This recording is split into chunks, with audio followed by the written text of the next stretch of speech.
of major public policy issues and influences public policy through education and advocacy. So now we are called to order. Liz, do we have a quorum? We have a quorum. Do you want me to call off each person's name? Please. Okay, Catherine, Here. here. Liz, here. Anel, Here. Sylvia, Julie. Here. Yes. Eli, Alice, Here. Debbie, Tim, Here. and Sally. Here, she's here, and Chris says no. Okay, so Madam President, we have a quorum with 1, 2, 3, 4, 5, 6 voting members. Okay, thank you. Mhm. And now we have the reading and approval of minutes. I'm hoping that everyone has read the minutes, and if so, is there a motion to approve the minutes as distributed? I'll make a motion Okay, Who was that? to approve the minutes as read. Anel. Okay. is there a Second. second? Oh, Alice seconded. Okay. It has been moved and seconded that we approve the minutes as presented. All those in favor, please wave your hand. I can't, I'm not gonna wave. That's Okay, okay. That's There we fine. go. I could have done There's what just your- Eli did. Yeah, Yeah. the Could have little done the hand. icon, and Eli Okay. joined us. Thank Yeah. you. Yeah. All those Okay. in favor, motion carries. We will accept the minutes as presented. So thank you very much. We're going to move quickly on to the treasurer's report, and mind you, we're going to talk about a couple of different things. And so this first is just the normal treasurer's report. All Okay, right. and now, Yes. All righty. I'm sharing my screen. So you guys see this? Yeah. This is the March financial statement. And we are starting to pull back ahead a little bit. As you can see, the balance went from 8,464 last month to 10,250. So we're starting to pull out of the slump that the big Club Express hit late on us. And we made a little money on the March. Other than that, there's not a great deal. We have 4 new memberships and 1 new student. And the right side, which you would normally see filled in, if not, because I'm asking that right now just disregard the actual year to date.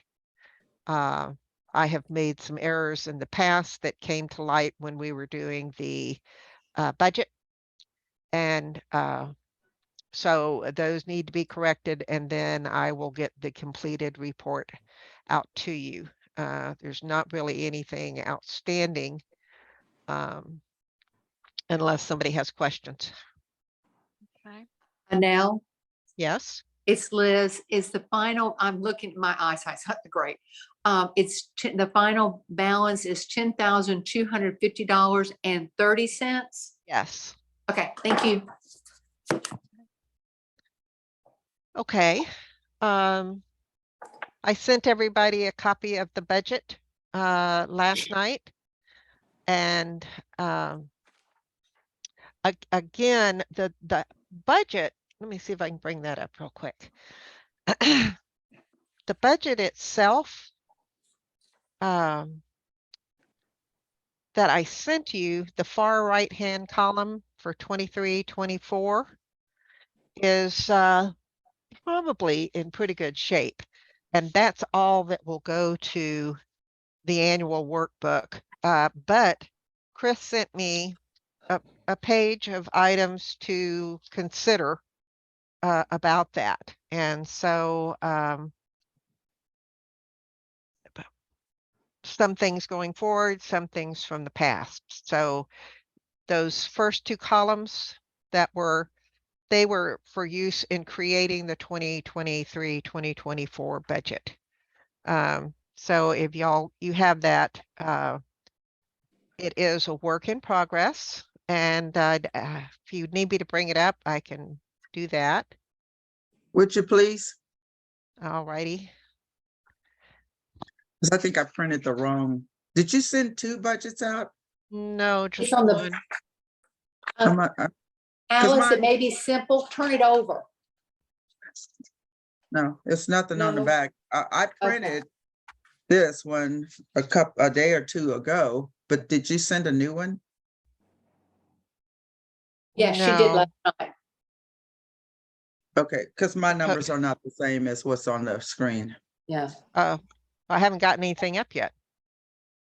No, she's talking about what you sent out last What night you- and now. What you just, oh yeah. That's the what you just- budget. That's what you were looking at was, I don't know what you're looking at. This is what I sent out. Which is the 2023-2024 upcoming budget. And like I said, these two columns really don't mean anything. Share your screen, please. Okay, I Anel, may thought I it was. let me Oh. interrupt you just a second? On what you sent out yesterday afternoon at 4:14 PM, you only sent it to Sandy, to Natalie, and to myself. Now, I That's what's sent on the- a two. copy to the board. Did anybody on the board get the I budget have, that I sent? I have a 20, Yes, I got it. 24 This one? proposed budget. Anel, this one?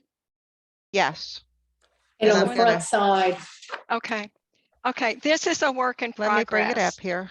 So I don't want us All right. to belabor this because there's still some adjustments that she needs to make that we will need to address as quickly as possible so Okay. that we can get this Okay. information in the annual meeting workbook. But just bear in mind that there are some corrections that she's going to be making, additions and corrections that she's going to be making. So this column is the one that we need to be most concerned about. And it's just up a little bit. This was last year's budget.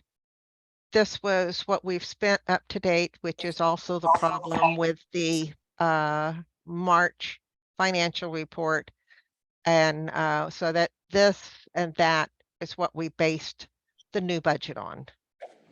So what you basically need to be concerned with is looking at the PMP, is just there. We gave it some numbers, 135 at a full $60, 15 at the additional 30 for a household, sustainers gifts, just right on down the line what we're going to spend hopefully on the annual meeting. Special events, we may need to put some money into there if we decide to have the convention here, the state convention, and we're not going to get into that right now. So these are all just proposed numbers for the 2023-2024 budget. If you did not receive this, then email me or text me and I will send it to you, but I did send a copy to the board. Okay. So what we're saying is this is just FYI and take a look at it. As you'll notice, there's some changes that need to be made. But we also, she's going to meet again with the budget committee and talk with them. And hopefully what we'll also do is that one of the things that we're looking at is something that you need to be apprised of, but we're not ready to take a vote on that yet. And that is to look at changing our bookkeeping year. That will make it much more seamless for people who are coming in after Annelle and all the work that she's done, to make it much easier for them to keep track of the budgets, and also for, again, just to aligning that with LWV Texas.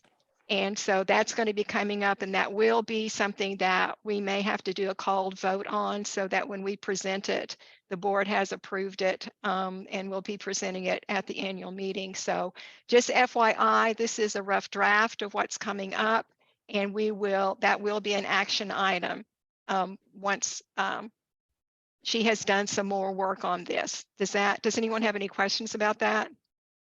Just the crux of that is that 2022, 2023 would be a 13-month year. We currently run May through April. LWVTX runs June through May 30th. And so in order to get aligned with LWVTX, we would need to add May to the end of this year. And then next year we would run June through May. Julie, So you have a question? Yes, but it's not about the change in the year. It's about something on the proposal. I just wanted to give input. Is that appropriate right now? The proposal? Yeah, on Are the you talking? expenses. Yeah, where Okay, the on the arrow expenses. is.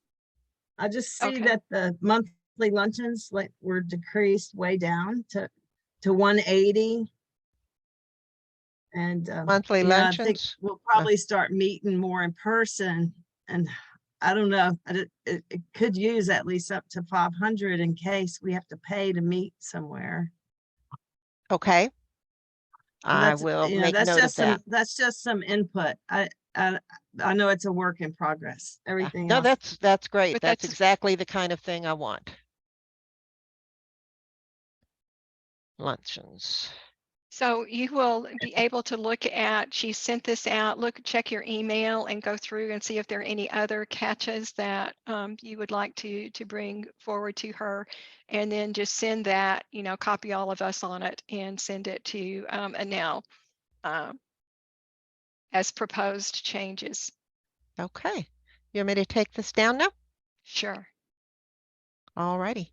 All right. Thanks. Thank Now you. And then now I guess I could send you, I mean, because the way you have it calculated, my main concern is just 500 in case we have to pay for a room rental or something. Right. So maybe, I don't want to mess it all up too much, but yeah, that it's not doesn't correlate, but you it's know not what really I'm talking calculated by that number there. I just didn't change that. So about. I think you got yeah, it. we just I didn't don't think know. we'll use it all. Okay. Thanks. Okay.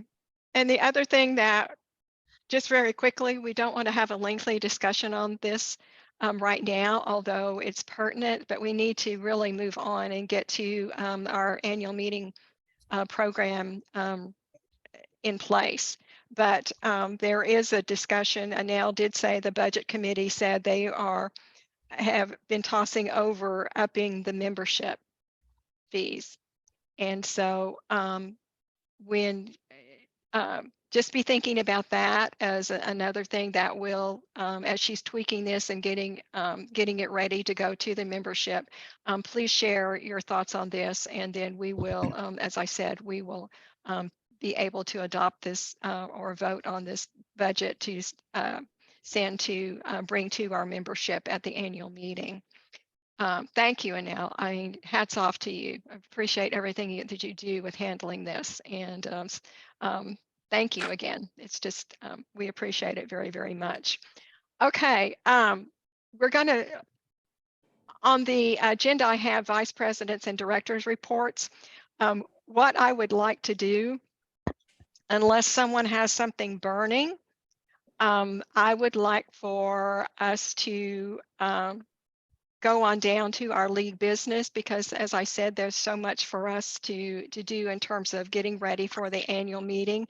And Julie, yours will be part of that because of the program study and advocacy. So I'd like to drop down, if that's okay with all of you, and let's just start in on all of these decisions that we need to make. One of them, first, lead business, and that's the directors and officers liability insurance. Anel has been doing some searching on that, and she can give us an update on what she's found. I had a lot of difficulty, more than I had anticipated, but I did finally find Kramer Insurance here locally. I checked with the Austin League. I checked with the Hartford that LWVTX uses. Some of them. I checked with Houston and several other places, and I either just didn't get calls back, or they weren't doing this anymore. Just a number of different reasons. But I finally ended up on Kramer, who wrote our event insurance for the March. So it's a local company, which is a good thing. And it's called the Charities and Business Associations application. We have to fill this out and get a quote. They would not give me any indication on what the cost might be, because this goes through, they handle it through an outside vendor, more or less. So I do have the application. I asked Catherine to hopefully sit down with me when we fill this out, so that I get the information correct. We're going to send it off, and they will send us a quote. And that's really it, unless, yes, Alice. I have a question in terms of what is this indemnifying? This is directors and officers indemnity. In other words, if somebody tried to sue the league over something that the League of Women Voters of Corpus Christi did, said, whatever, we would be covered, at least with our insurance. The other leagues that I spoke to have never had occasion to use this insurance, but and they are larger. But in this, particularly radicalized world which we are living in, I think we discussed this at, I think, the last meeting and the one before that even, as being a possible good thing going forward. We had talked about whether or not the DVRs might be covered, and that's a no. It would strictly be directors and officers liability coverage. Sally? So, I have another question about You this. said the BBRs would not be covered. BBR meaning. Deputy voter registrars. Oh, DVR. okay. Yeah. Alice? Okay, yes. So this would this also cover any events that we're having?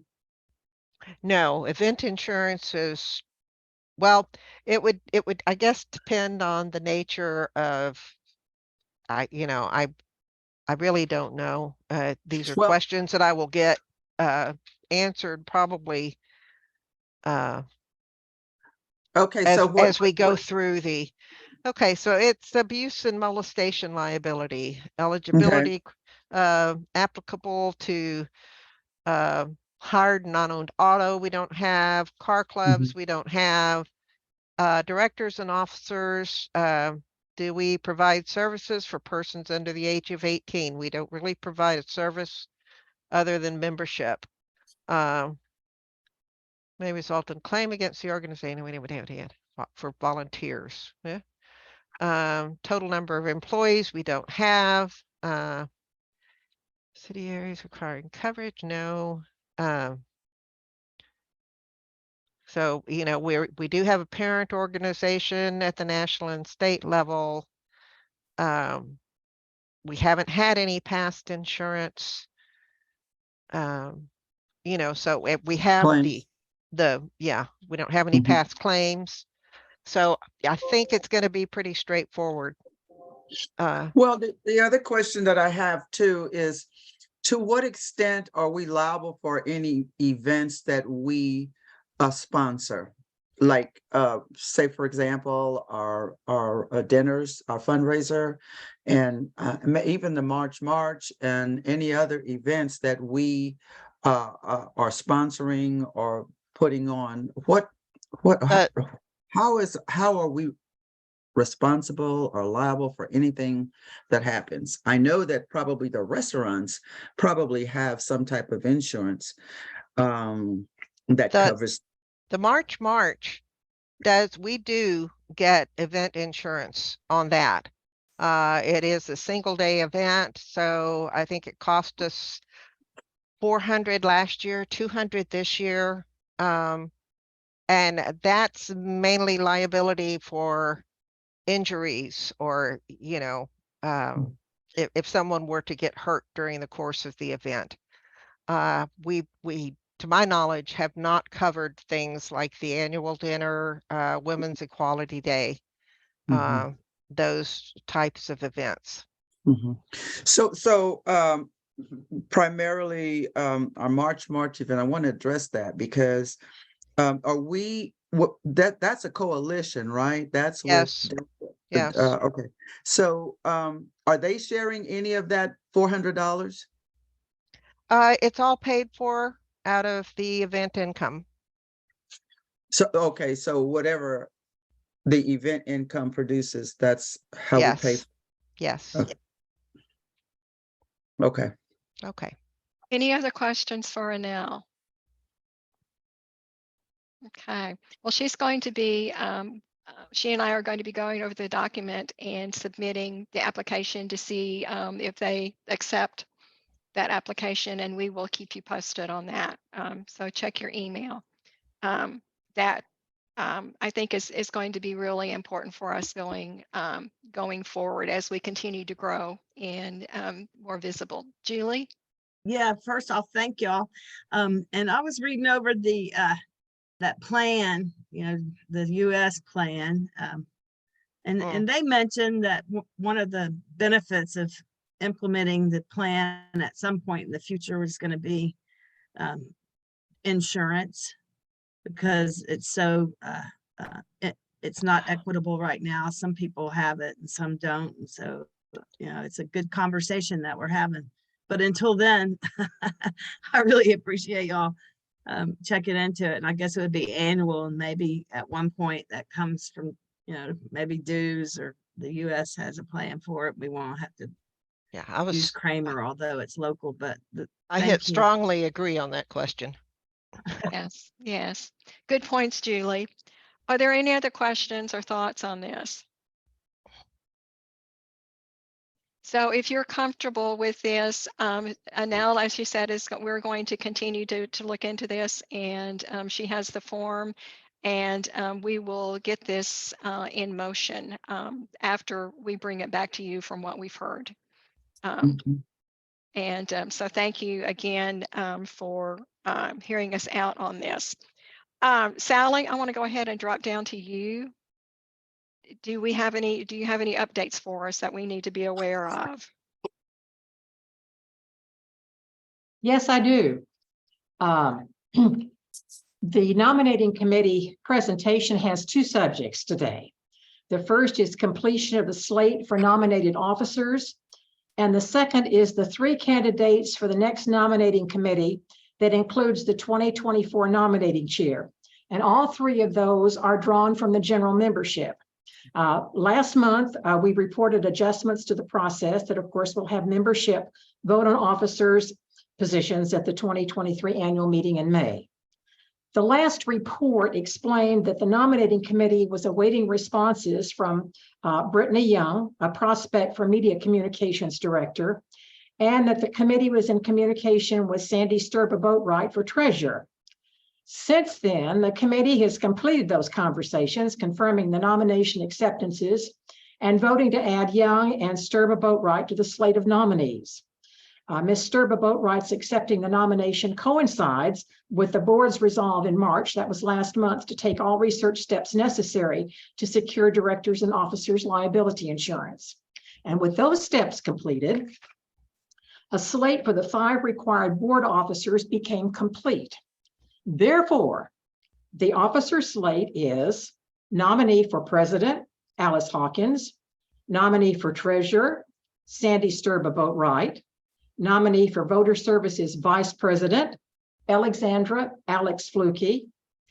For social media, that's Facebook and webpage director, Brittany Young. For diversity, equity, and inclusion, Eli McKay. Then, for the next nominating committee, the necessary 3 off-board nominees drawn from the general membership have been chosen by the current committee, and they are Goldie Wooten, Dr. Jim Klein, and Ruth Falk, nominee for chair. About the general membership nominees, Goldie served responsibly on the current committee, and the spirit of her continued service is a journey in member education, perhaps to a future chairmanship. That's experience so necessary to the understanding the league's complex election process. The city council person, Dr. Jim Klein, in the spirit shared by council person, our Sylvia Campos, who's a board appointee right now to this committee. Jim Klein defied expectations that a nonpartisan political servant would be too time pressed and preoccupied with city issues to be interested in league service. But to the contrary, Jim expressed honor in helping with the league's vital work. And finally, Ruth Falk, chair nominee, is a longtime member whose extraordinary voter registration record scored a shout out from the Texas Secretary of State back in 2016, when Secretary of State Carlos Cascos visited with us at the local league. And that, my friends, is the nominating committee report. Outstanding, Sally. Round of applause. Thank you, thank you. Are there any questions for Sally? Just gratitude. Thank you. Yes, I just want to say that's a great job, Sally, that you've done. You've really been diligent in taking on this daunting job of trying to find people who are willing to take on these responsibilities. So I applaud you and I laud you for everything that you've done for us. Amen. Thank you. Amen. Absolutely. So thank you, Sally, for you and your committee's work. And I don't know that we need to make a motion to accept this, but I would like to would someone make a motion to accept your report, Sally's report? So move. It's been Second. moved by Tim Dowling and seconded by Alice. Rogers, second. Okay, Alice went in first, I think, but go ahead. It's okay. been moved in second. Hang on. Okay. Who made the motion? I'm sorry. I Tim, did. Tim Dowling. Tim did? Okay. And who seconded? I did. Alice. Alice. Okay. Thank you. Thank you. Sorry, Catherine. That's all right. All in favor, give a really big round of applause. And motion carries. Thank you. Thank you all. And thank you once again, Sally, and your committee. And we will be getting thank yous out to them for the work that all of you have done. Okay, so moving on.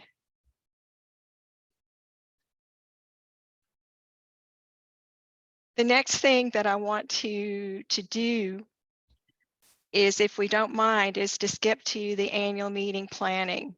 And because we're already at 4:30, and so we've got an hour, and I'm sure it may take that long. We'll come back to policy guide as part of our discussion of the annual meeting planning. So right now, we need to talk about the date for the annual meeting. I sent out a test to using Club Express to get preferences for the date and time of our annual meeting. And, you know, we've done it different variations over the years, but I wanted to see what would get us the best turnout for this event. It's, you know, this is what shapes our work for a full year.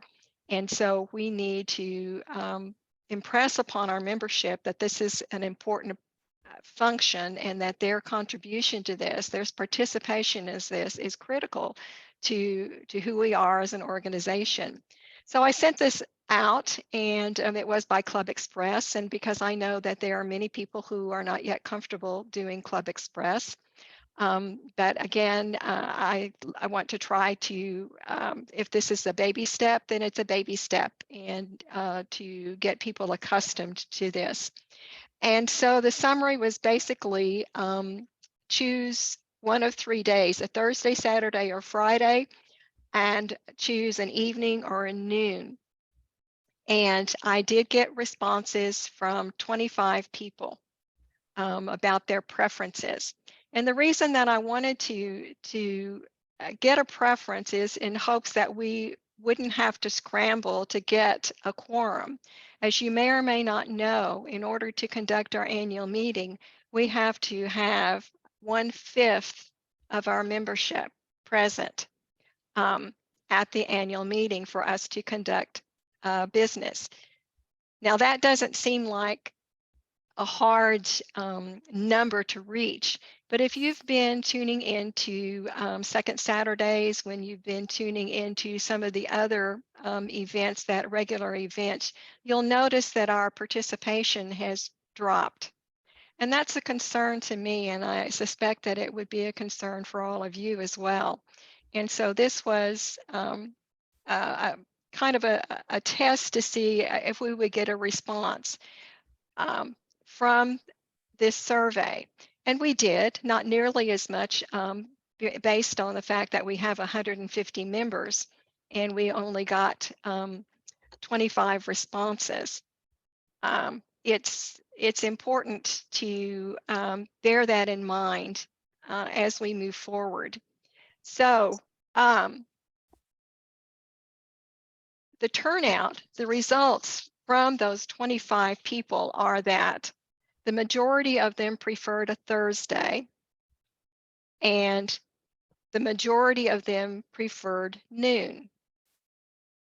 So I'm just sharing this with you, and this is out of only 25 people reporting. So this is not, this is not obviously not a full representative of all of our 150 members. But I just wanted to share that information with you. Julie, you have your hand up. Yeah, that was good work.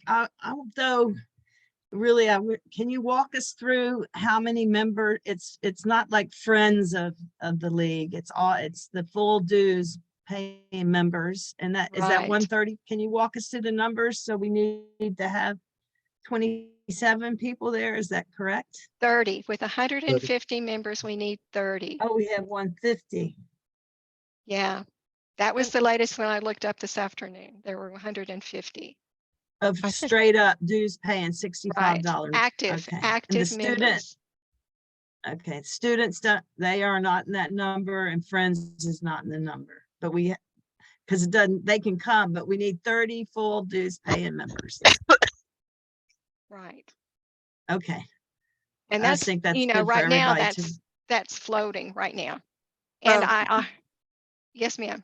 Yes, I had a question because Sylvia called me to ask me about, she evidently saw where you had sent out that whatever it was, because I had gone online and answered your survey.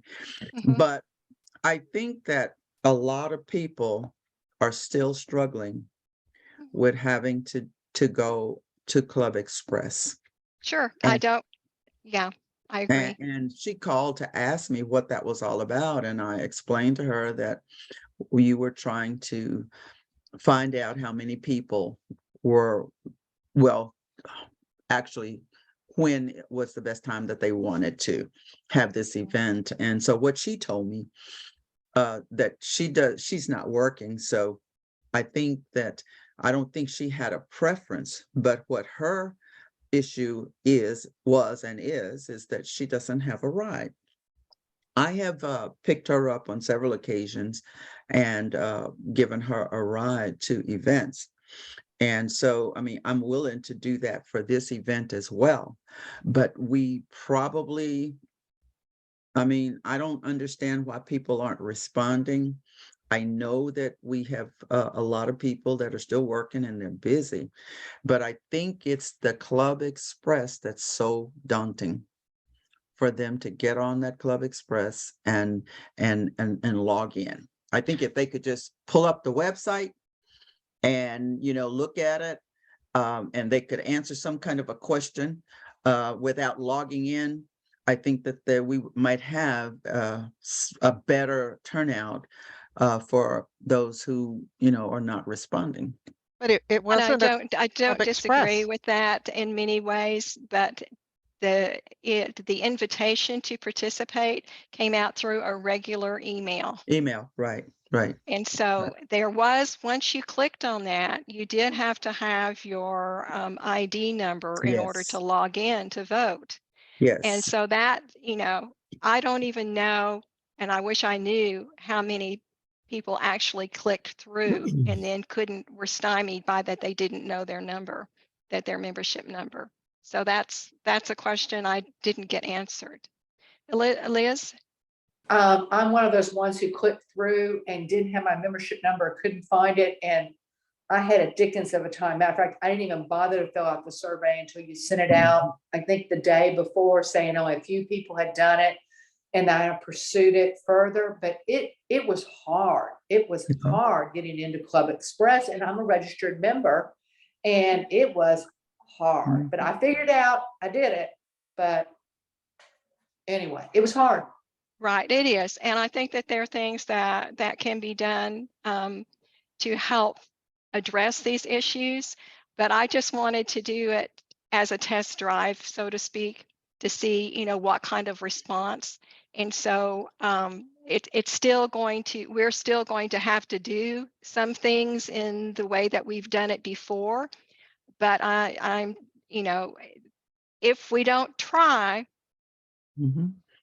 then we're going to stay where we were 2 years ago, 3 years ago, 4 years ago, in Mhm. terms of how we function as an organization. And it is by being online.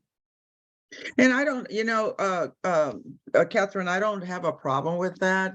It's just that, you know, there's just so many people that just don't want to fool with going online, and I know that you've given it your best shot, and I don't have a problem with that, but there are just so many people who are not willing to take the effort. Now they can, you know, click on their Facebook page and it pops right up and they can spend hours on their Facebook page, but we And just have a everybody different. knows them, and everybody Yes, can get all of yes, their info and data yes, and all of that. yes. And So the But I other bet thing they is weren't good at it when they started. probably not. So one quick response, Sally, and then I'll get back with you. Um, Unless I've lost my train of thought. So let me, so now I have, so I've lost my I'm train of sorry. thought. That's all I'm right. sorry. It's that,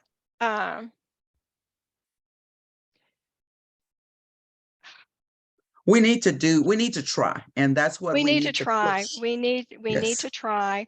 And, but we need to, you know, look at how we can go about better facilitating this, you know, Mhm. have we, you know, are we welcoming them? Are we sending them a welcome letter? Is that automatically happening? That say, hey, welcome aboard, that sort of thing, that kind of stuff. And I will raise, you know, say first, you know, I haven't been consistent about doing that. That's my fault. And that's something that I could address. But it's, you know, sometimes it's not necessarily that app. That's the issue. It's how we figure out its best uses.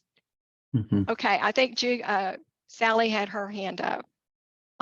Catherine, on at least 2 occasions, I've noticed a technical glitch that occurs when I try to click or use the link that appears in your message. For example, the last time in your last poll message, there was a link there that you instructed, click this and it will take you to the poll.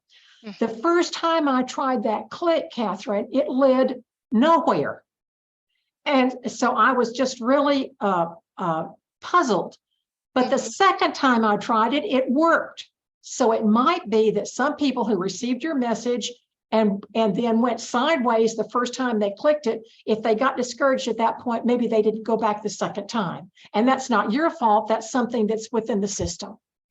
Could well be, Sally. Could well be. Thanks for sharing that. Now. In response to whether or not they get a letter, if they go directly into Club Express and do their registration, they get a response, an email response from Club Express that looks exactly like the one that we all got, which said, you know, welcome. This is your ID number. This is your user ID, etc. And when I go in and enter somebody, say they just send us money and want to renew, or they send us money and an application, I go through, I put them in and do the applicate, you know, whatever information they've sent, I do that.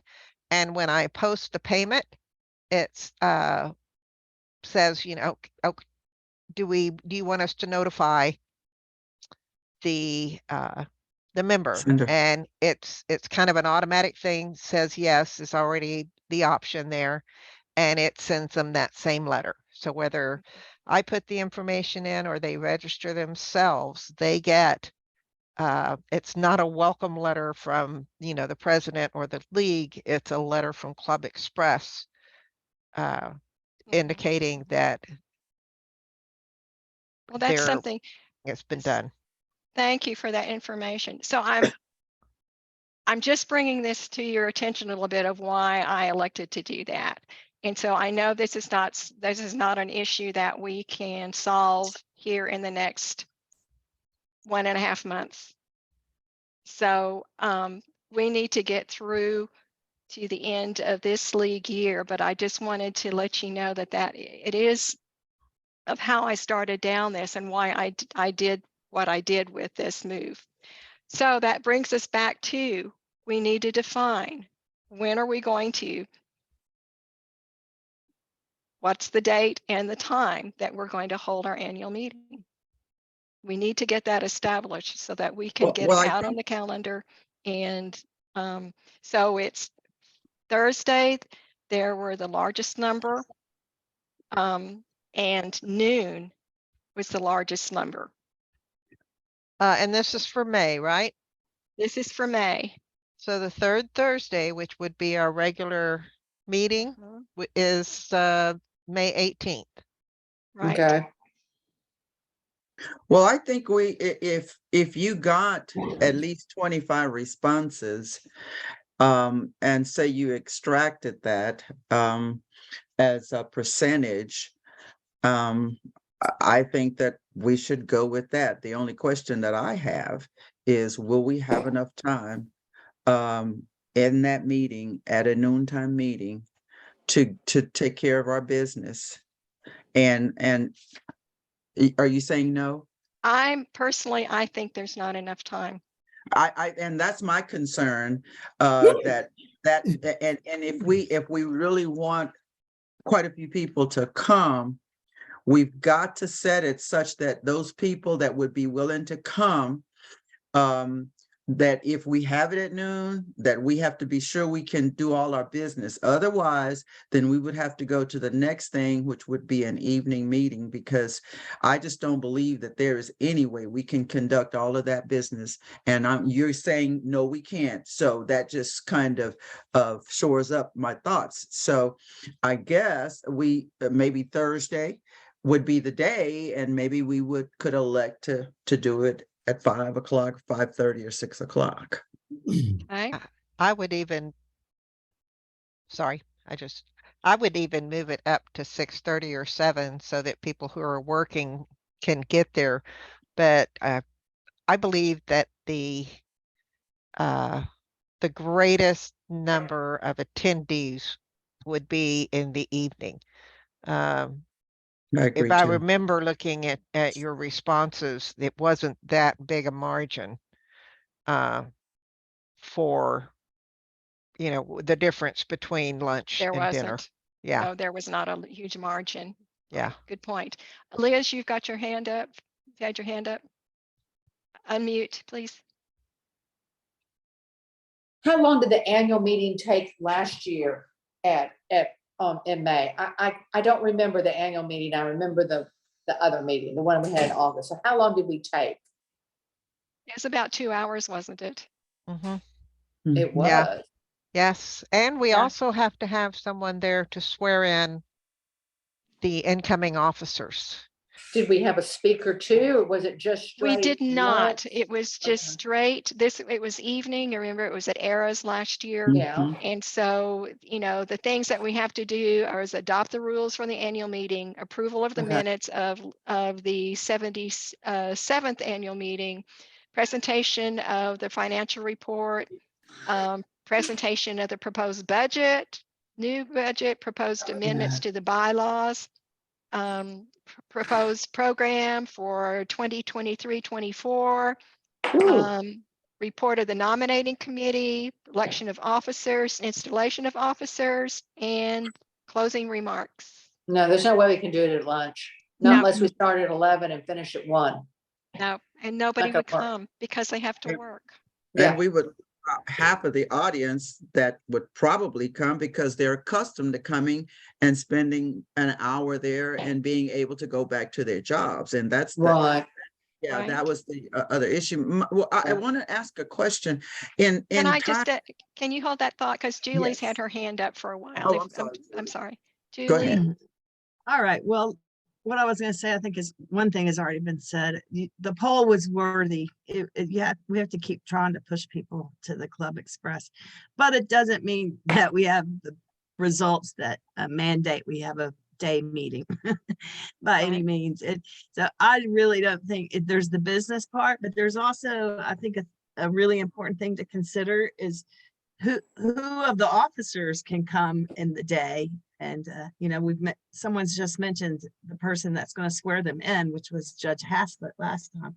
But when I look at the list, and this is what's so impressive about the nominating committee list, thank you all, nominating committee. It's very diverse, and it has different ages. And I know Eli works, Brittany probably is a day worker, Alex, so having it in the evening makes a lot more sense on that.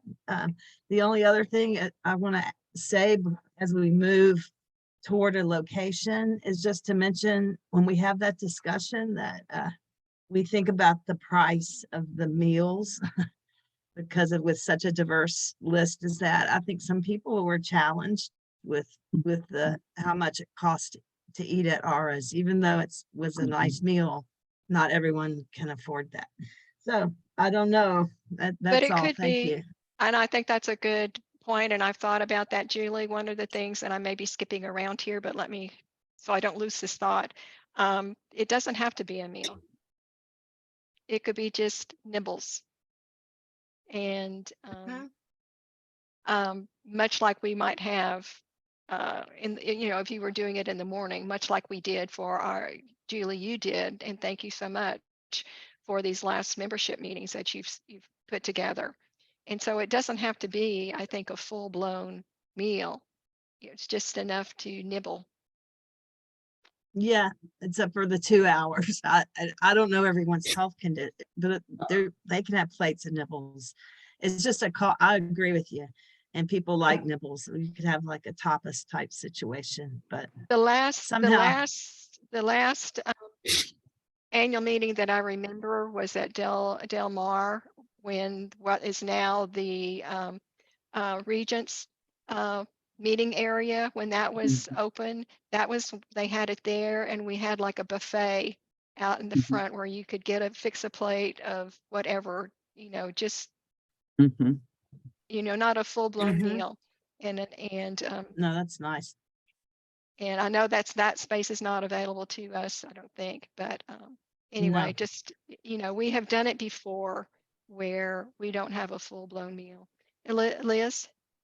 I think that's a wonderful idea, and I certainly think it can work. The only thing is your time frame. If you're gonna start at 5:30 and go to 7:30, people are gonna be really hungry. Right. So Mhm.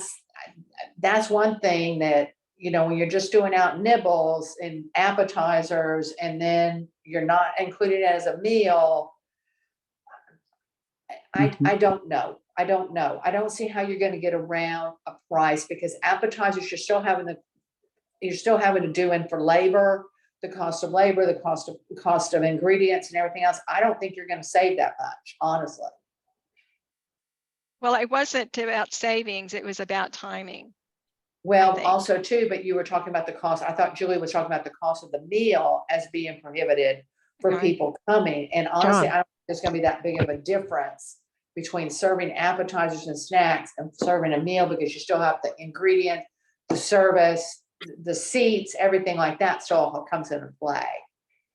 If you do it at a table, if you do a table setting, if you don't do a table setting, or if you do, if it's not a banquet table, then I think it's manageable. Well, it's something certainly to look into, but I think whether you put out trays of cheese and sandwiches and things like that, you still have to look into the cost of the ingredients, the cost of preparing it, the cost of the service. So Mhm. those are Mhm. things that need to be taken into consideration when you start looking at the cost. That's all. So before we move on from these things, so Yeah. I'm hearing you say that you think a Thursday evening Yes, is the best opportunity to get people to the I think meeting. so. And so we usually have a meeting on the third Thursday of the month. And so that would be May the 18th. Okay. What are your thoughts about that date? Do we know about the school calendar? Like, do we know the TAMA, Del Mar, and CCIC, the May 18th? Does that fit in well with those school calendars? Like, it's not exam time or anything. Well, I can weigh in just a little bit. I don't have the calendar in front of me, but I will say that there are a lot of events going on in May. There are all of the permanent honor roll events are happening. All of the sports events, the banquets are happening. So there is a lot going on, especially at that juncture, right around that weekend. So I can get that information for you and just kind of send you a calendar, and you can kind of peruse that and see how that looks. But what my point is that it's just not CCISD. It's going to be all of the local districts around our area okay. that are going to be doing the same thing. So we got people in Flower Bluff, we got people, bless you, we got people, in Toloso and Portland and all of that. So that's to be considered as well. Okay. Well, if we can decide on a date and a time, then that gives us information that we know to look at this, before we announce the specific location. But if we can just commit to that, that's what we want to do, then I think that gives us more opportunity to get out there and find a suitable location. Anel, you have your hand up? I do. I just wanted to mention Del Mar. I know we don't have that particular space, the room 106 or 8, whatever it is. But Del Mar was willing to go to Chris's church.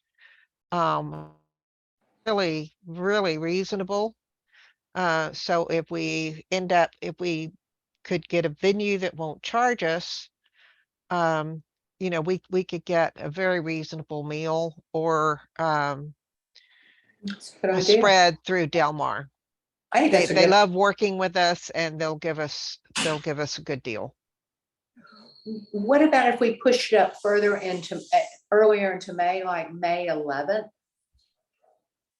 Because I know their graduation is going to, like Del Mar's nursing program, I think is the 19th or something like that. It's graduates and all. What if we did the 11th? Would that work? Well, is it, while, and in tune with what you're saying, Liz, is it possible that we could choose 2 dates, maybe tonight, and whoever's on the committee can troubleshoot that and make a determination as to which one's going to be our best action at it? I was also thinking about First Baptist Church. They've got a meeting room down at the back that I've been in several meetings, and it's a huge room.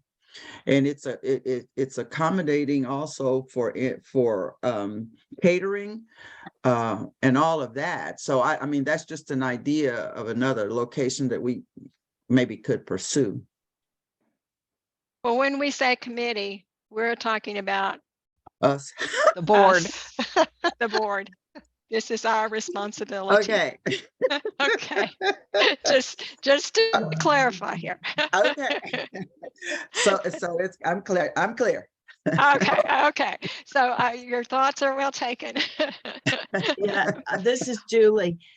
I wanted us to take those dates into consideration, but I'm also, and we talked about the numbers. I'm just going to tell you, we did some test runs this year because, like you, Catherine, you and I have talked about a lot too. I've been concerned about our numbers and who comes. And I will tell you this: most of the people come when there's food, of course. I think that the Aura's thing was good because I think people really enjoyed that meal. My main concern is lower income, people that can't pay for it. But the other thing is, our people, they like to drink wine, and Yes. and they, if you remember at Aura's, they hit that bar, and Yeah.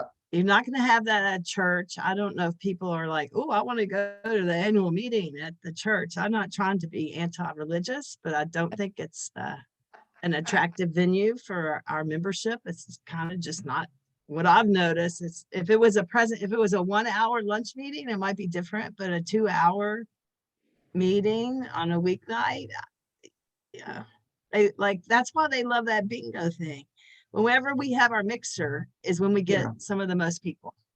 The other most people we've had was the recent library, and we had 25, and that was during spring break. And so we had I noticed we had teachers there, like the cons were like, oh, we can finally come to a meeting. And then the other one, it was the Zooms, the public transportation, but those were also things that people were interested in. There were topics that they were interested in. So I can't, to look at it holistically, it's not just the venue. It's not that you have to have alcohol, but those are just trends I've seen in our membership. And if we're trying to get 30 people there, I don't know. Yeah. And I agree that's a good point. I wasn't thinking about the wine and all of that unless we were having like commencement or communion or something. But that's a good point. It was well taken about people coming to the church, and I don't know that they would allow us to serve alcoholic beverages. Possibly not. Eli, your hand is It was up. a Catholic one, but still, I don't think that's a good road to go down. But I think, Eli, I'll get back to you because I think Sally had her hand up. Sally, you're muted. I realized that maybe for the fundraiser, the barbecue man was rejected. But the barbecue man over there off, I think it's I-37, it's where the firemen and the policemen have their events. It's kind of festive. They've got a lot of rooms, and they do a lot of events. I've been to 2 class reunions there. The barbecue food's good. You don't have to order. People who wanted to buy food could. Those that didn't could just come for the meeting if that's what they preferred. That's just a thought, but they've got a really nifty website that outlines what all they offer and all of the different rooms, and they have venues within a venue. And it's very affordable, my So, thought. Sally, what is the place again? It's called the Barbecue Man. Okay, and then let me ask this, is there air conditioning?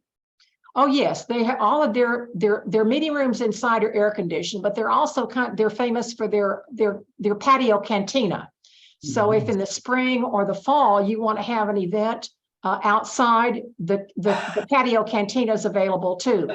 But and it might work out fine for May, but I would certainly plan to have it inside. And then if some of you people wanted to migrate outside to enjoy the patio, they could. But I'd offer to help you check it out. I'm not on your committee. I realize I'm speaking out of turn here, but if I were down there, I'd pop over there and take a look to see it still is as appealing as I remember it. But I do know that recently, I think the firemen and the policemen had a well-publicized event there. That seems to be where the guys congregate, and maybe it'd be good enough for us too. Thanks for that info, Sally. I appreciate it. Eli?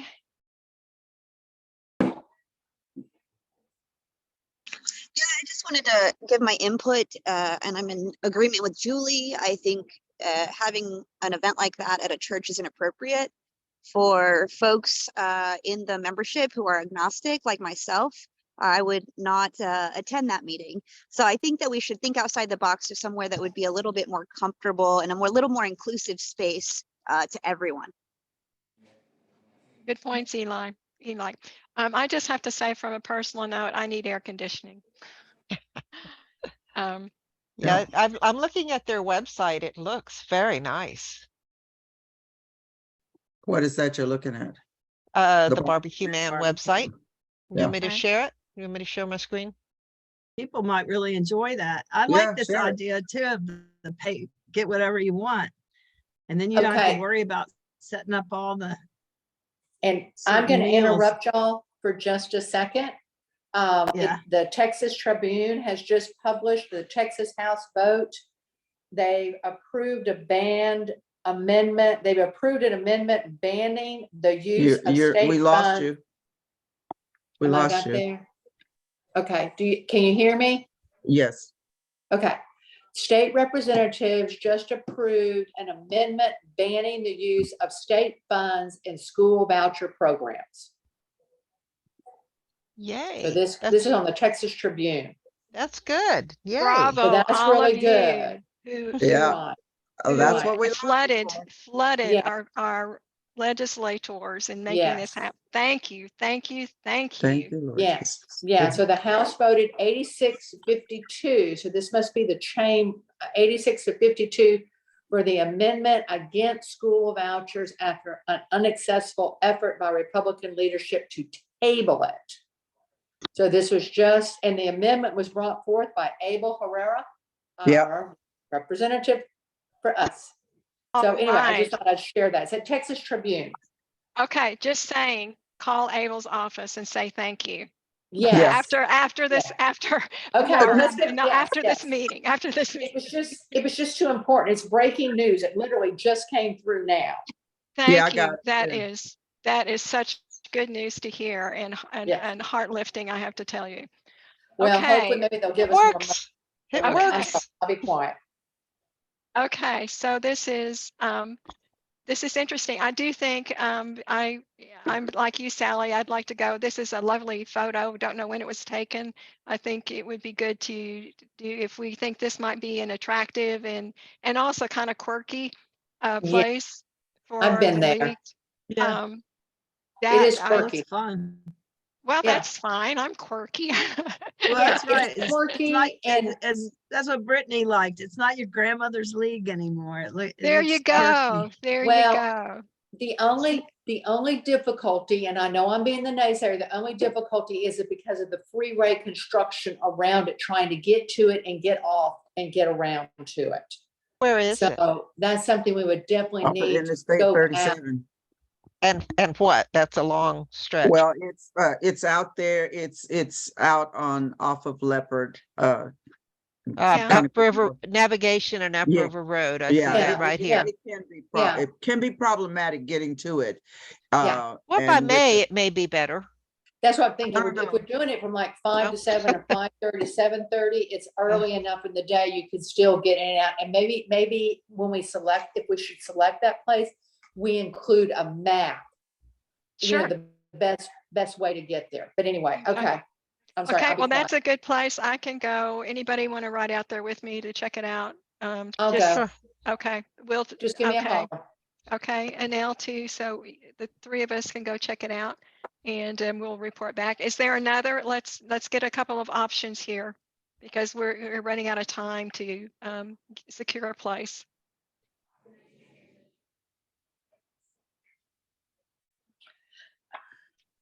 I really don't know.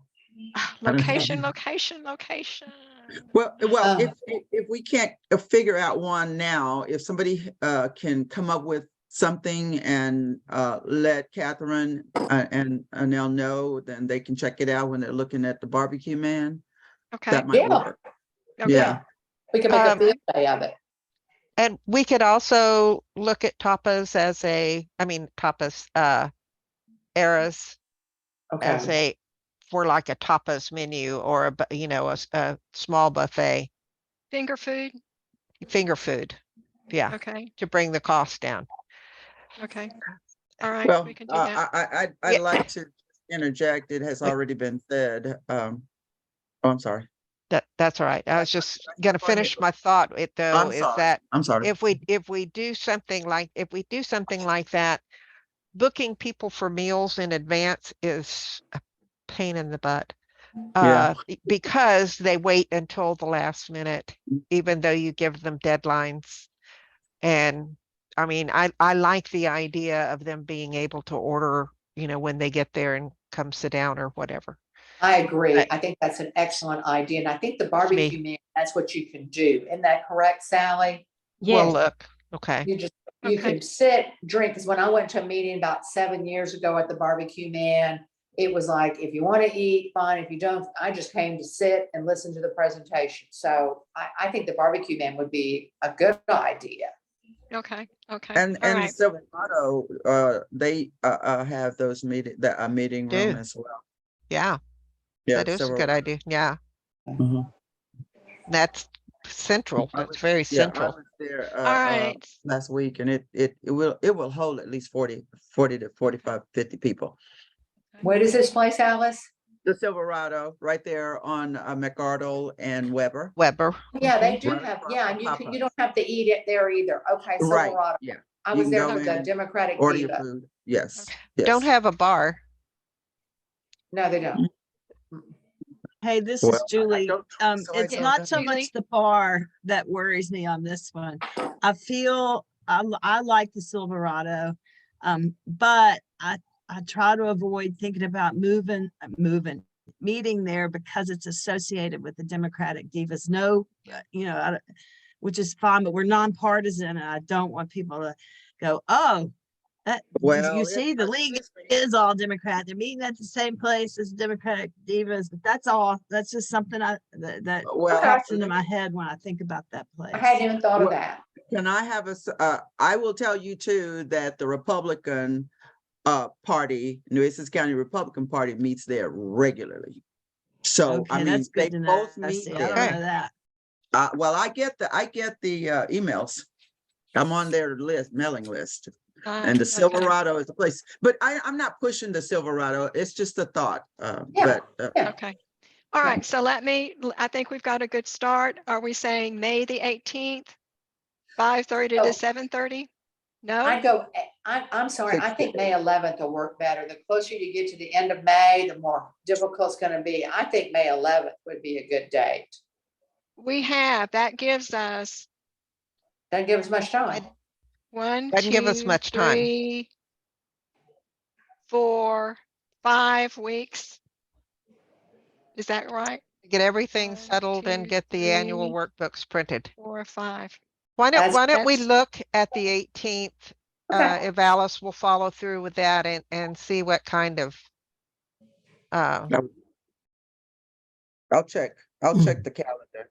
Okay. Is that what you're talking Okay. about? And when we go look at restaurants, we can check both dates. Okay, Okay. okay. All Tim, right. you were kind of holding up your hands. Did you have? No, I was just gonna say, I would, of the two, I would think we'd be better off with the Silverado, because it's got a much more central location. There'll probably be some people that say, "Oh, I don't want to drive that far out to all the way to Cal Allen almost." And then I know there's construction, so I think you're more likely to get better attendance if you do it at the Silverado. And as far as the date, I would say, Catherine and folks helping her figure that out, whatever you decide, just roll with it. And, if one location, say the 18th would not work for the Silverado, but it would on the 11th, and if you flipped it the other way, I would say just go with the Silverado on the 11th or the 18th, whatever it would be. That's a good Is point. everyone cool with that? Okay, that sounds good. Okay, May 11th, May 18th. I'm saying 5:30 to 7:30. And then we'll scope out these couple of places and see what we've got going there. Good, moving right along. We've got the date, we've got the time. And so now, let me look at my agenda here. What we need to look at is the agenda. And I don't know if you have your copy from last time, but I think I just read through, everything that we've got to get accomplished in that time and in that period of time. And so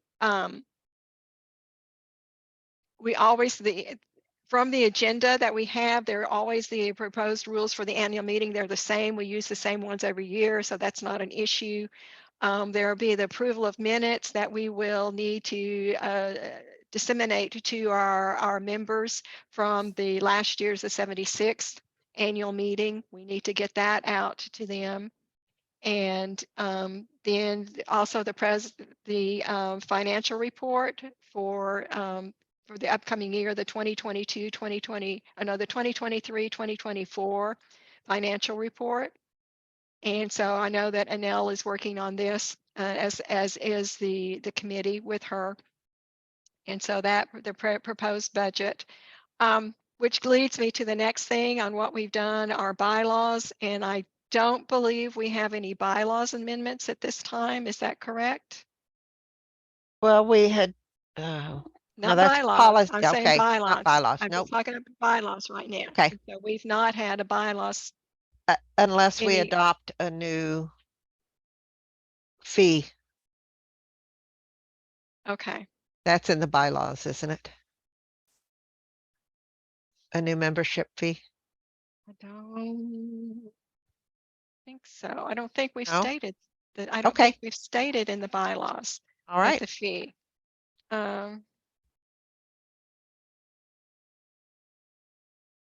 The amount of, let's see, this is in bylaws. It says the amount of annual dues shall be decided by a majority vote of those members present and voting at the annual meeting. Proposed changes in the amount of the annual dues must be approved by the board and submitted to the membership in writing at least 1 month prior to the annual meeting. So that means we are already past. No, We we're have not 1 past it week. yet. We have. This is the 6th. It would be the This is the 11th or the 6th. 18th.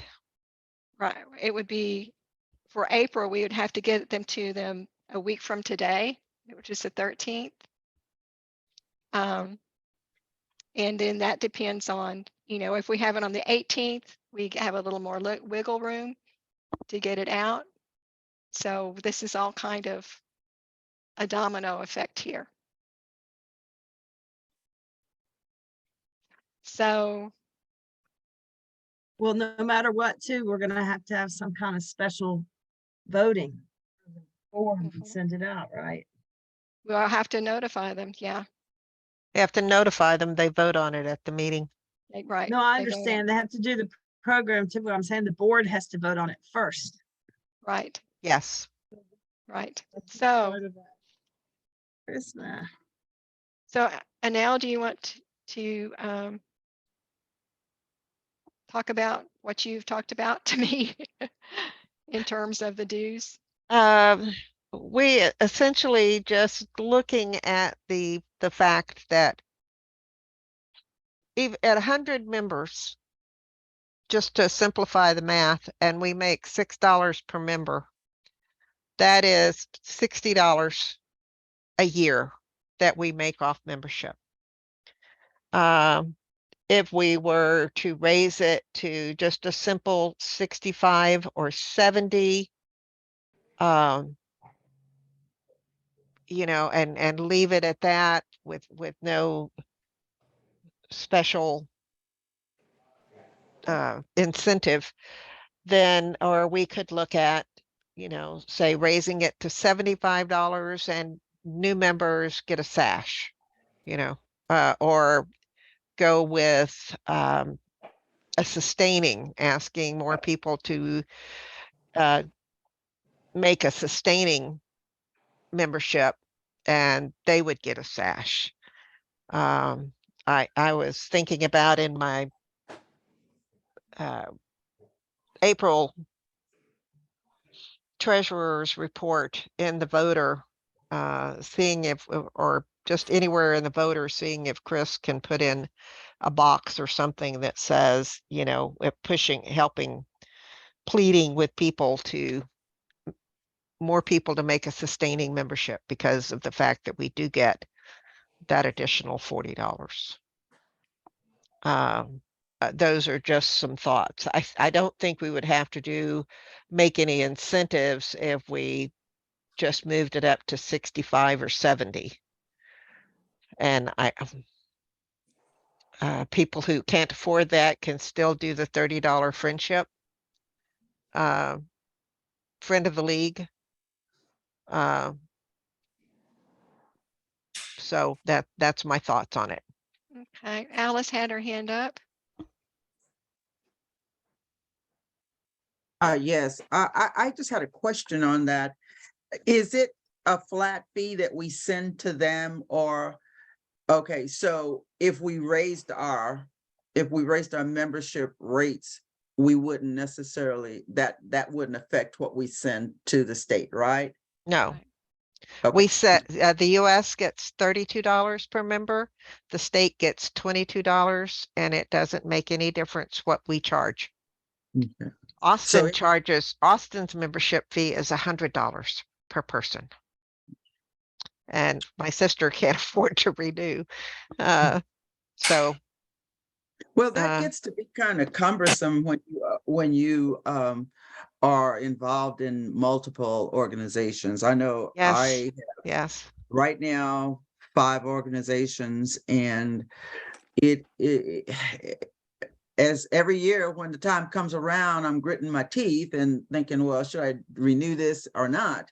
So it can be hard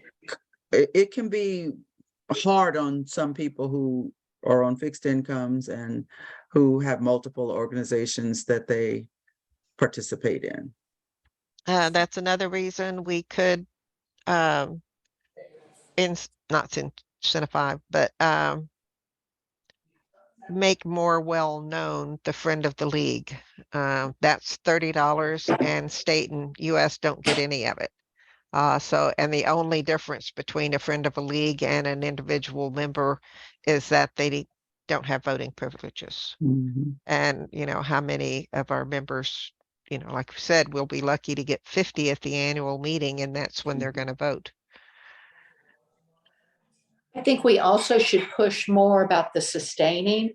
I didn't know about that until maybe, I don't know, a couple years ago. And I think we're sustainers. I can't remember. So I think we should push that too. And also maybe push the fact that how much, make it more public on how much the national organization gets and how much the state organization gets and how we get. Because I think people think that we're just sitting on $60 for each individual, and that's not the case. And we're in it with $6. Yeah. The San Antonio League has $70 as their.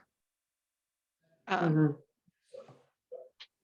about the ones in Victoria and the 5 county, the Southeast? Do you know what theirs? Probably, I don't know, but I doubt that since they're just a startup and they're pretty small and widespread. Yeah. I don't know. Okay, just I curious. could look that up, but Because I was thinking more economically, it may work, may give us an idea with Victoria and those counties, but. well, that's I an was just thinking in terms of number of members, and Oh, we're members, close. okay. And the number of we have more in line in terms of number of members with San Antonio than we would with that. Okay. Not as much as as Houston or Austin for sure, but Dallas. so yeah, and their Okay. student membership is 5. It's still 5. So Well, is it possible that, I have some. oh, Julie points has a in minute. question. okay, I'm go ahead. sorry, Julie. I don't know if it's a question. Well, I had one question I do have, which I will pose at the end. It's a comment. The reason I was concerned about where to have the meeting and people could afford it is we're making a shift in the whole structure of the league and we've done great also making a shift in our local league. But we're supposed to be looking at things through a DEI lens, and it really concerns me to raise to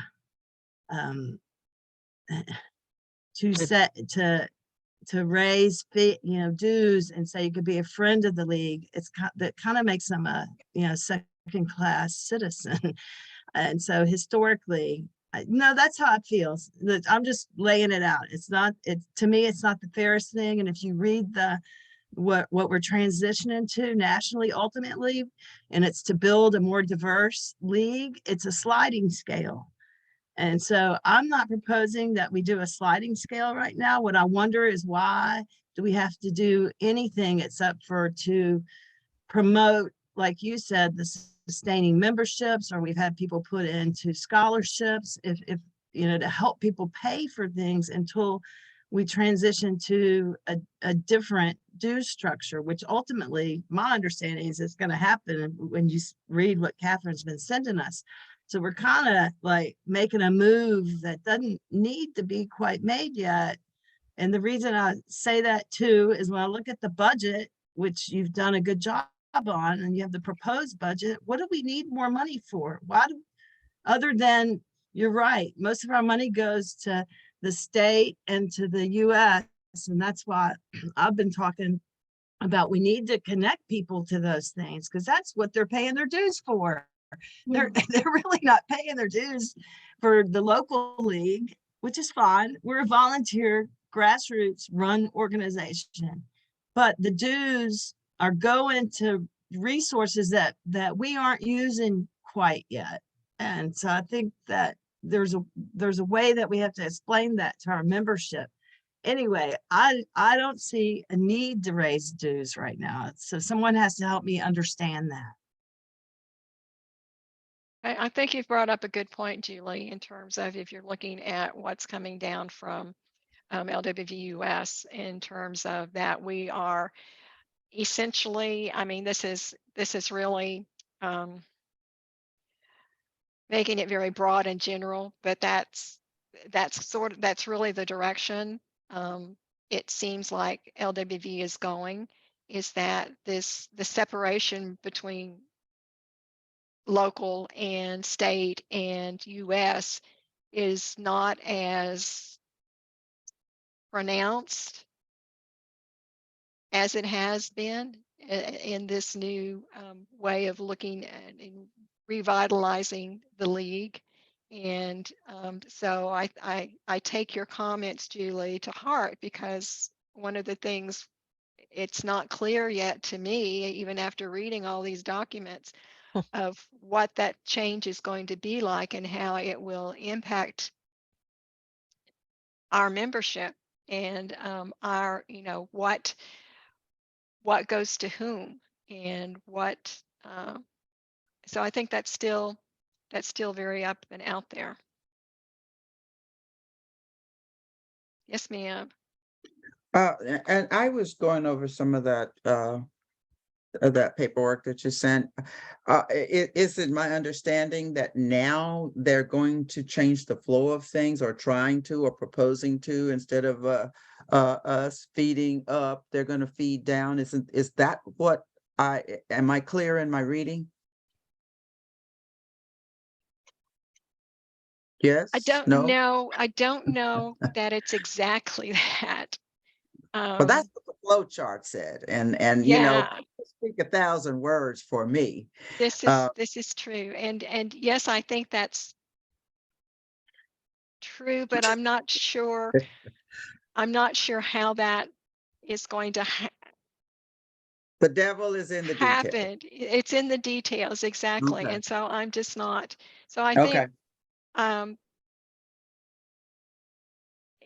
in the context of this, I think what Julie has said bears some merit in terms of what we're thinking about. Um, I Well, don't if think, do I you don't want us think, to? I'm sorry. I don't think, well, Do you want us to weigh in on that? You know, I I think periodic. you need to, I think all of you need Okay. to go back and look at that structure and what's coming up and here, because remember, Alice, I know. Yeah. I'm Yes, inheriting. you're inheriting. you're And inheriting, and I don't want to pass on something that here at this point in time that creates some uncertainty of what's happening. And that, I don't mean that in the bad sense, but just not understanding, as you've just said, what is this really, what is this about really? What's really going to be happening? And so I thank you for bringing that up. And Julie, you too. We just, we don't know exactly. Um, and I'm not sure. I think it's there's some uncertainty there. I'm going to go ahead and go with Anil, if that's okay. She had her hand up. Anil, I was at 2 points. One, I am forwarding a conversation that was had by the budget committee. And secondly, being that we make $6 off of the membership, we are not losing any money. It is not detrimental to the league at the current rate. But it is not adding anything to our coffers as well. Our big fundraiser is the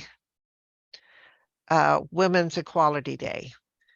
And I think if you have, I could go back to the meeting, but we made essentially, I think, about $3,000. Was that what we came up with last night, Liz? Anyway, we made a substantial amount of money off Just have an of auction alone, Women's you said, maybe. Equality Day. But those are our two sources of income. At present, the March is a coalition event, and that money runs through the league, but it is not specifically league money. So that's roughly about $2,800 that currently comes off the top. I think if March were to dissolve as a coalition, given that that every single donor that donated this time, even though some of them were members of the coalition, they were also league members. That would resolve to league money. But so at present, what we have as income for the league is our membership and our Women's Equality Day celebration. We don't have any other special events or special happenings by which donations. Alice, thank you very much. Just made a donation to our membership fund. The $40 that we get for sustaining memberships, the 30 that we get for Friends of the League. That's clear income for the league. So we are not losing money in any sense of the word. So that's Maybe all this I is have. the silent auction made a minimum of $4,000 is what I saw last night. And that was because of the hard work that everybody did. Maybe this is something with the raising of dues that needs to be tabled, and we can bring it up at the board retreat in June. And that way it will give us more time to circulate it not circulate it, but ease people into, if we're going to raise it, well, like instead of everything's going to be raised June 1st, is that we discuss it at the retreat and all, and then decide, okay, we'll start easing everybody into it for the coming year for 2023-24, and then make it set for like when the books for May or something. That's just, I think people could, rather than just this, okay, no longer 60, it's 70. The abruptness, that's it. Alice, thanks, Liz. Alice. Okay, I would, is that on the agenda? No, No, It's Okay. we brought it with we brought it with the budget. Okay, it was well, with respect to the budget. I have planned, I have pledged to myself that I will donate a certain amount of money on a monthly basis for the membership. And that's what I did the other day. That's nice. At this point, I think we just need to just even discontinue this conversation, since it's not on the agenda to vote on. There's so many ins and outs of this thing right now that we need to put that off for another time and place. I concur. I agree. Alice. Okay. Thank you for this discussion, though. I think it was important, and you have it. You will be able to refer to this later on down the road. Okay, so let me get back to where we are.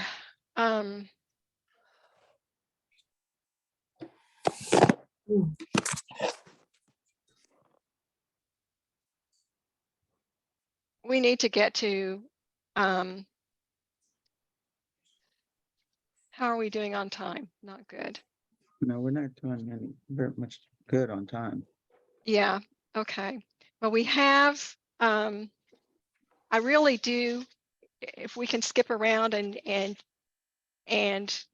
move ahead, and I'm looking at the agenda from last year, and we do want to talk about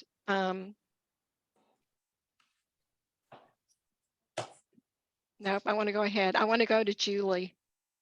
And Julie, and Vice President for Program, you gave us, let me get this, the proposed program for 2023-24, and the changes. Does everybody have their copies of that Julie sent out? If you This is pull those similar up. to if we raise dues or change bylaws, we have to get this out to our membership 1 month before the meeting. So we do need to vote on it or call a special Yes. vote, whatever we decide. Yes. There is a time is of the essence component to this. Mhm. Exactly. what Do you are want we to talking take us? You want to take us through this, Julie? Sure. You don't have to do word for word, but do the highlights, if you will. And Yeah, the email I sent you all is it's not a big overreach. I think last year's was a little too much of an overreach, which made me realize that we still need to keep building a base. And how do we build a base? Catherine and I have talked about it also throughout the year, and we think the Observer Corps is probably one of the best entrees into the league so that people can get familiar with how our local government works. And then that will move them to action. And the reason too, building a strong foundation, it correlates to dues, and that people are hurting financially now, and that they're going to start making priorities. Just like Alice said, when you're paying to 5 different organizations, the organization that's not being as effective is the one they're not going to rejoin. So hopefully we can get people more activated and have them stay active and as members of the league and influence public policy by establishing an observer corps, and then whatever those results are from the observers, feed that into the unit-based positions and members so that they can advocate. So it kind of sews the structure together a little bit more. And the other third component of the proposed program, again, is to connect members to state and national league resources and actions, because we just discussed, we pay an enormous amount of money for those, and they're actually very, very, very good. And it's just getting people to use them. And that comes with education. And then we would need to continue providing updates, and that's league lingo, as Catherine would say. They're not speakers. And when you read through all the league membership, all the documents, you know, part of a membership meeting is to provide updates. So that's what we've been doing, and we would keep that, but relate it to DEI, which seems to be really, really important in these times we live in, but also as we shift to a new model and trying to grow our membership.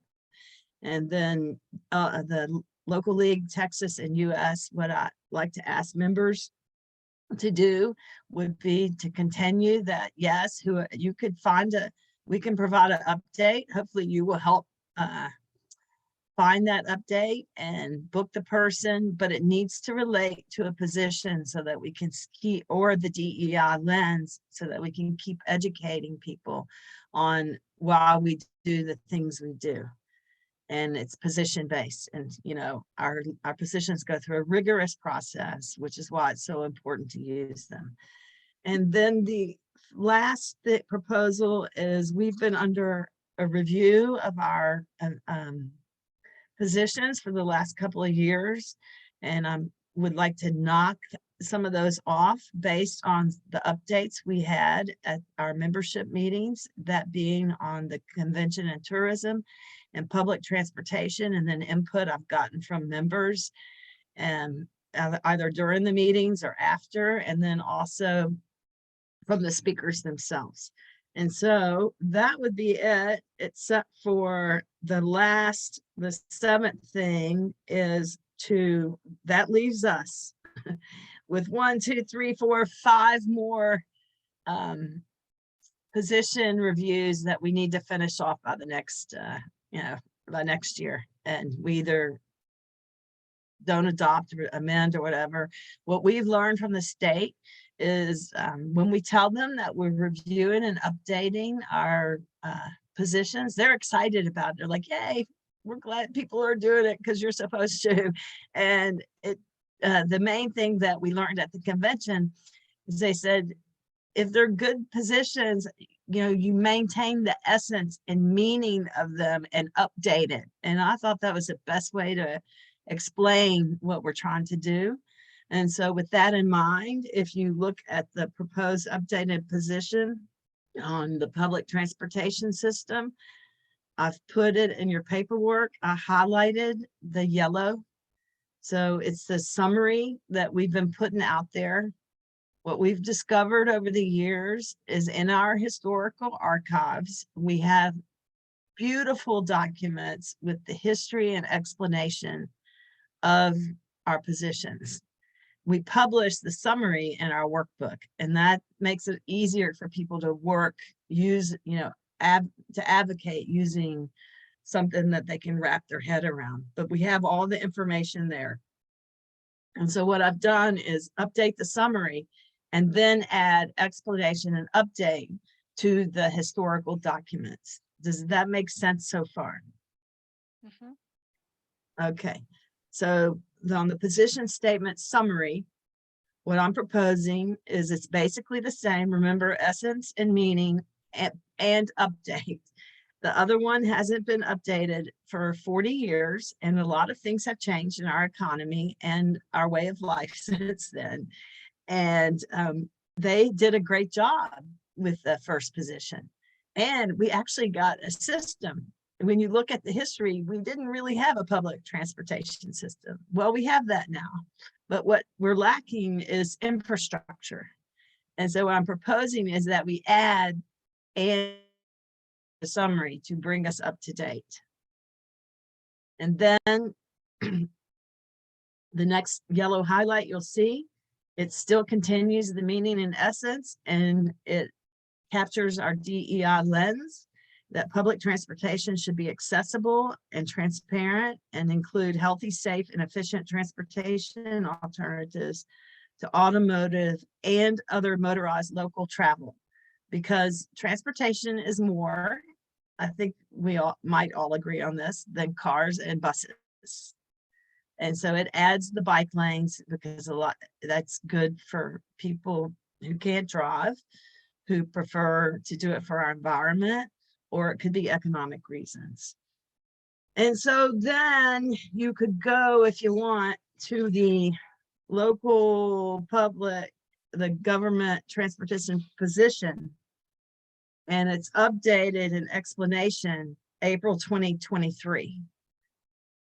And that gives the reason why we made the changes that we did. Okay. So are we doing okay with this so far? All right. And the next one is about convention and tourism. And so the amendment and update on that position would be, all I tried to do with that first, the league recognizes, is to conform, add conformity to the list of summaries. This is something Catherine has taught reader theory and is very good at realizing that how things are presented, there needs to be, it needs to be in accordance. And so the previous summary didn't correlate to how the others, so I just put the league recognizes because it looks like the others, and I think it's easier to read. So that's a change, not a huge change. The bigger change though is, yes, once again, it's like this, the transportation system. This position was written when we did not have a convention center. We have one now, so we've developed one. What we haven't done is improved it or maintained it. And that's clear through city council meetings and reports. And that's one thing that we need to do when you develop something. You should think about how you're going to improve and maintain it. And the only other thing I added is in the previous summary, it was for tourists and for conventions. Well, the community uses those facilities as well. And using a DEI lens and realizing that our facilities are not just for out-of-town visitors, they're for the community. And that's also a viewpoint of the Visit Corpus Christi people. We learned that with Brett, that it's a quality of life issue. That when we improve life for visitors, we have to first improve life for the people who live here. And so it kind of captures that. And on the tourism and conventions position, same thing. I just explained on the update with numbers, how much money we make off of taxes and why we should continue to support tourism and conventions. So that would be my program proposal. I would like to have input, questions. Okay, thank you, Julie. Let me just quickly fall back to, if you look at our bylaws, Article 9, Principles and Program, Section 4, Action by the annual meeting. The annual meeting shall act upon the program using the following procedure. The board shall consider the recommendations sent in by the voting members 2 months prior to the annual meeting and shall formulate a proposed program. And I know that Julie sent out information about this, of these changes. The proposed program shall be sent to all members 1 month before the annual meeting. So again, we're coming up on a deadline where we need to get essentially a packet out to membership. And so then it goes for a majority vote to the voting members present and voting at the annual meeting for adoption. So there are other things associated with this. There could be at the time of the board meeting, they may be considered if they didn't get it in 2 months prior, but voting members, but not recommended by the board, they may be considered. But so the key thing here is that these need to go out to, we need to consider these recommendations, and if they meet with our approval, the proposed program, we will have send it out to our membership of voting members, and that needs to be done 1 month before, at least 1 month before. Questions for Julie? Yes, ma'am, Alice. Based on the fact that we have not nailed down a time and a location for our annual meeting, are we going to have enough time to do all of what we need to do in terms of what Julie is proposing here, in terms of us agreeing and adopting or whatever it is that we need to do? Do we have enough time to get all of that done? Has everyone received Julie's documents? I got it. Yeah. Okay. So would we be weighing in and voting on any of this now so that it can go into the book and it can be part of our annual meeting? We really That need would to be the do that. goal. That's the goal. We really need to do that. So right now, if we have any additions or corrections or clarifications, this is the time to do it. Is that not correct? Yes. Okay. Well, I just had a question. In terms of this tourism, we have a position statement on the tourism. And I know last year and the year before, we had this issue of our water, but I'm concerned about this desalination thing that the city is trying to get permits on and all of that, because, and I'm saying this because it all ties into our tourism.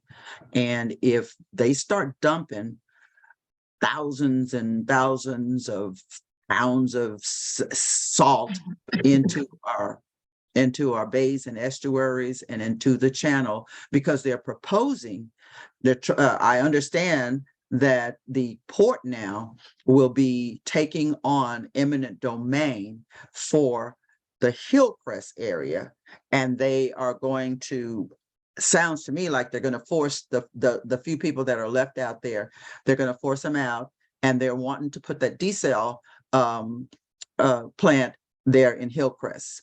That is going to be a tremendous problem for not only that north side of town, but it is going to kill our bays, our estuaries, and all of that is a part of the tourism. It's a part of deep sea fishing. It's a part of how they even supply us with seafood and all of that. Is there any time or place where we can actually address this in our paperwork?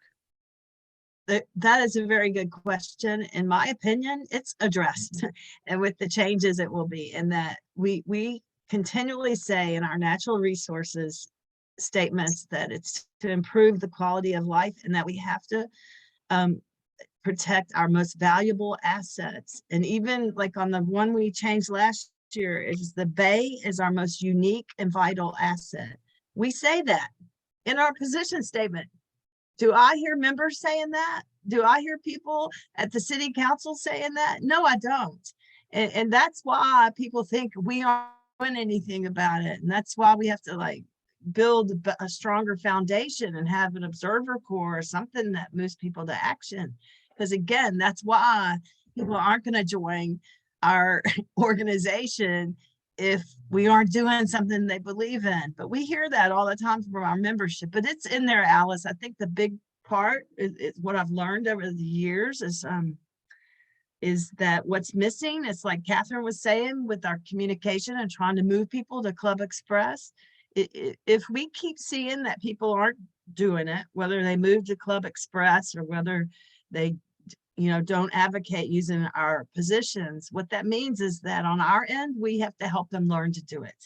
They don't know how. There's a missing piece, but it's all there. That's one of the reasons that I like being a grassroots volunteer for the League of Women Voters, because I think there's a tremendous opportunity for positive social change. It's just that we aren't quite using it. And that would be what my goal of the program would be this year. But it's a good question. I think part of it is kind of like, I'm going to use Alice and I's experience with the library board. Our library does incredible things. No one talks about it. And so until the people who represent these entities, like whether it be the league or the library board or whatever other group or commission you're on, you just don't exist. And but I think it's there if that helps answer it, especially the Bayfront development. And it says that the Bay is our most unique asset. I mean, 3 words. And I thought for sure that would just ripple throughout public comment, and it really hasn't. So and what you just said, and I know that you say it's in there. We used to have a commercial like it's in there. I guess what I need to maybe fall back on is that you have summarized a lot of this stuff. And this is just kind of the I guess the basic premise that we are working with, but getting down into the actual program itself and talking about it. So I guess then what we need to do probably is we need to start beefing this up, because this is not just going to affect the bays and estuaries. It's going to affect everything on the north side of town. And and when it comes to those big companies and those oil companies, our politicians are going to be bought out, and I can guarantee that. And they don't give a hoot about us being the largest bird watching community or location in the United States. So I No, just you're right. we got a big job ahead of us. Yes, we do. And fighting off some of these things that what we have statements and positions on. We have got to start digging into it and finding out what it really entails, and what is going to harm us versus what's going to do us good. We've got to start digging into that, because maybe I would. Yeah, and I think at the retreat that we could all work on how to, once we adopt a program, how to make it work. It's going to take all of us doing it. Look, what we do have is we do have influence. What the politicians care about in the long run is the vote. And they know the League of Women Voters votes, and they look at our group and they say, oh, wow, that's 150 people. That's 150 votes. And they talk to 4 people, that's over 1,000 votes that they think about. But we have to, kind of get in their face, like you're saying, in a positive way, to let them know that, what we care about matters, and here's what we care about. These are our positions. And so that's kind of where we're at. But I think that was a good discussion. And Catherine, I'll let you facilitate. Anel has her hand up. Yes, please do. Anel. I was just gonna throw my 2 cents behind from when you go to our website, and these things are listed on our website, but you have to click through somewhere. And I think it's very difficult. We could get it, on our homepage, so that people the things that we are working for. And the same thing with you I know, think just you're so right. that it's prominently displayed that Yeah. we're not just about voting. We are about our community and supporting and I think that, you know, when someone looks at our website, hopefully it would be prominently displayed there. That's it. I think that is going to happen. I think every year we make tremendous strides towards them.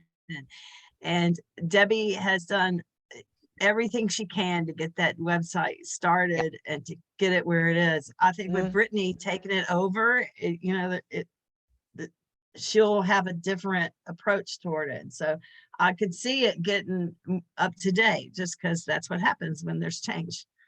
Exactly. Liz,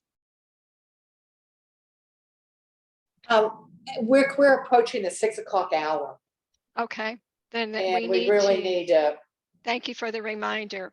Okay, so on this, as I just read earlier, we have to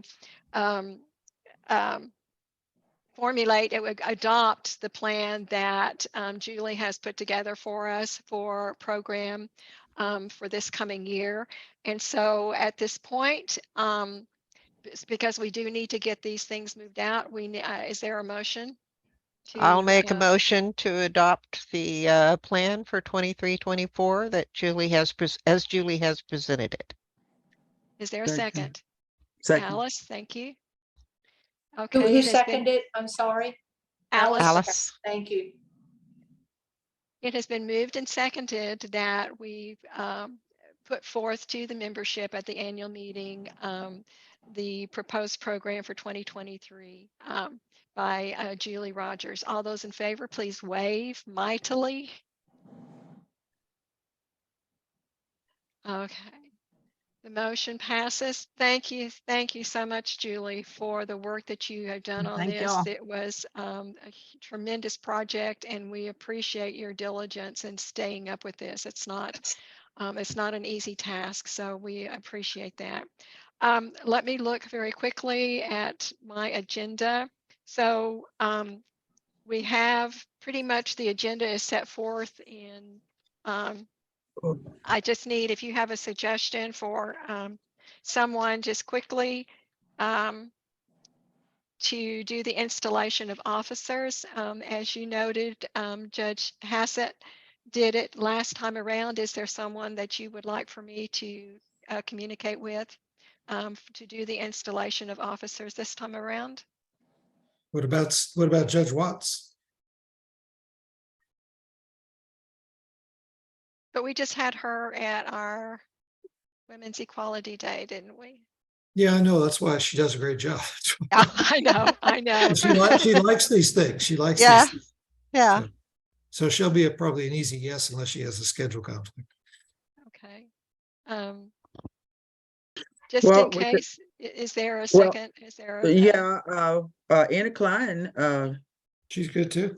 yeah, Anna Klein would probably accept that as well. And she So- did, yeah, she did a membership meeting, right? Mhm. What about Judge Lisa? Is it Lisa Hernandez Gonzalez? Gonzalez? Yeah, she's a county court of law judge. Yeah, have we had her before? And she's younger. I mean, she's in her late 40s, early 50s. That might be someone. Well, Celine, what is it? Celine Lopez. Lopez. Yes, she's a young lady too, and you know we might be able to even pull her in as a member. She's a new Hmm. one too.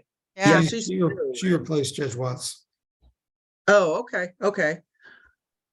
Celine So Lopez. what's your preference in order? Descending. I Who's think whoever we first? could get to do it. Well, Honestly, ask Lopez. Celine Lopez first and see if she will do that, because she could be one of our potential members. Mhm. Okay. Ask her, and then I guess then Anna Klein, and then maybe Judge Watts. Watts. Mm-hmm. Well, and there's Lisa Gonzalez, who I proposed Okay. too.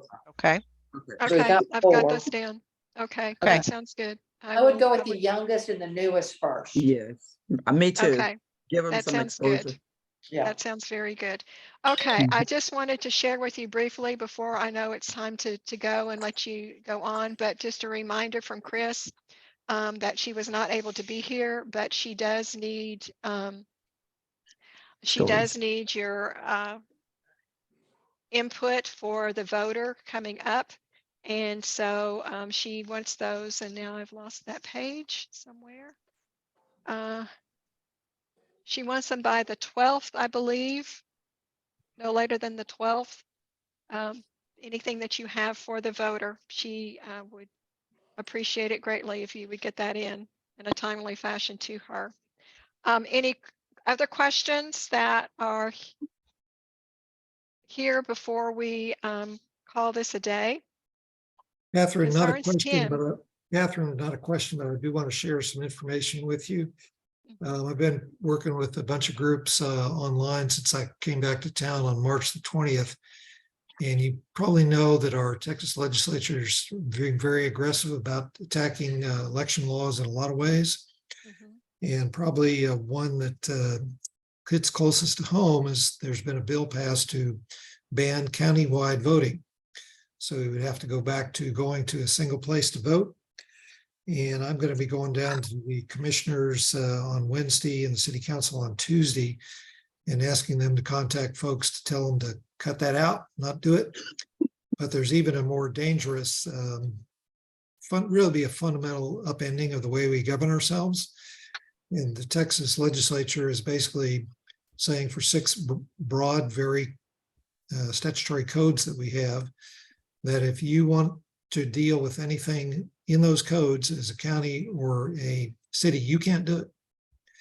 And if you do it, say the city of Corpus Christi passes an ordinance that somebody thinks violates some obscure provision or prominent provision in any one of these 6 codes, the city and the people who voted for it can be sued in any of 254 counties in Texas. So it's pretty easy to imagine that somebody who has some political clout or is a strong industry could say, I don't like the way the city council did this thing. I'm going to sue them in Smith County, which is way far northwest Texas. Get a judge up there who doesn't know anything about us or our problems and get that judge to rule on it. And it's designed to be an intimidation law as well, because it says to the people who voted for it, you can be liable for the attorney's fees personally if you voted for this measure that this judge in Smith County thinks violates some provision in one of these 6 broad Texas statutory codes. So the way it works now under the law, unless the legislature specifically says you can't do something, you can do it. And this would flip it and say, you can't do anything in any of these things unless we explicitly say you can do it. And Sally sent a very persuasive email out earlier this afternoon, and we have what we call home rule cities. And basically it would, to a large extent, upend that. So they're very, very dangerous bills. I was talking to Todd Hunter yesterday about it. There's some negotiations going on about these bills, but we don't know how those are going to come out. So I think if we went down there and told our officials about this, hopefully they will raise a stink about it by calling Todd and Abel and Chewy and Morgan and say, hey, do all you can to make sure this doesn't pass. Thank you, Tim. I appreciate that. That is important. So be sure and check your emails and read what Tim is talking about. It is essentially home rule is would be taken away from us. So I appreciate, and I just want to say thank you to all of you who are making contact and advocating as this session is in progress, and that it makes a world of difference. And doing the shout out certainly to Representative Arado is really should be up there on our list of things. He doesn't always get as much credit as some of the others, so it's that, and so to really call him out and give him our profound thanks. I think that's important. Julie, you have your hand up. Yeah, I just wanted to make sure everybody saw in chat that the second Saturday, we're actually doing on third Saturday. It's gonna turn out to be really good that happened, because Stephanie Swanson let us know that Friday, April 14th, she called it the next legislative hurdle. And that's when the bills that haven't made it to a committee hearing by that date, by next Friday, they're not going to move through they're probably going to be dead. They're not going to keep moving to the legislative process. So it's something to really, really watch. And then we'll, right now it can be really overwhelming because there's so many of them, and it's hard to keep up, but it'll dwindle down. And that's when it's going to be very, very important to even amp up our advocacy. That's all. So join us on second Saturday. We'll have a really better feel for where we're at. Go to city council if you can, like Tim's doing. I don't know if the league can speak on it. It is an action item on the League of Women Voters website. So send people to that. Thank y'all. Excellent, excellent. City council will be 11 o'clock Tuesday and the commissioners 9 o'clock Wednesday. Okay, thank you all. I appreciate every single one of you and all the time that you give to this endeavor, and want you to, I know this is rushed, but we always seem to, we kind of live in rush mode, don't we all? I mean, I kind of know all of you and think this is when we tend to operate. Yeah, I'm going to say the best. We're pretty good at what we do. So go ahead. I'm going to call this meeting, the end of this meeting. I want you to stop the recording now, because then I'm going to say something. And so